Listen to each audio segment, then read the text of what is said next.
দেখো এখানে কি বলছে, দুটি সংখ্যার লসাগু এবং গসাগু হলো যথাক্রমে 315 এবং 7। যদি একটি সংখ্যা 35 হয় তবে অপর সংখ্যাটি কত? মানে দেখো বলছে এলসিএম 315 এবং এইচসিএফ 7, আর একটি সংখ্যা বলে দিয়েছে কত, 35। তাহলে বলছে অপর সংখ্যাটি কত।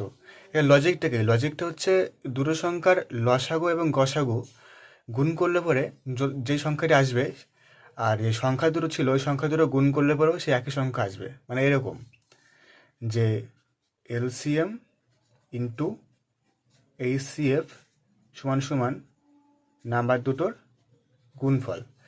এটা হচ্ছে তোমার লজিকটা। তো এটা কোথা থেকে এলো সেটা অন্য কোনো একটা ভিডিওতে দেখাবো, একটু বড় হবে। এখানে আমরা অঙ্কটা করি। তো এখানে দেখো এলসিএম ছিল 315 গুণ এইচসিএফ ছিল 7 সমান সমান একটা নাম্বার ছিল 35, অপর সংখ্যাটা ধরি N2। এবার যদি কাটে দেখো কী আসছে, 7 দিয়ে 35 কাটবো, কত আসছে 5। আর এই 5 দিয়ে 315 কাটলে 5 6 30 আর 3 5 15, তাহলে N2 এলে কত 63। ঠিক আছে, তাহলে তোমার কিন্তু এটাই অ্যান্সার হয়ে যাবে। তাহলে অপর সংখ্যাটা 63, মানে এই 63 এবং 35-এর লসাগু হচ্ছে তোমার 315 এবং এই সিভ হচ্ছে 7। লজিকটা ছিল এইটা, ঠিক আছে, এটা মনে রাখতে হবে। আর লজিকটা অন্য কোনো ভিডিওতে দেখাবো।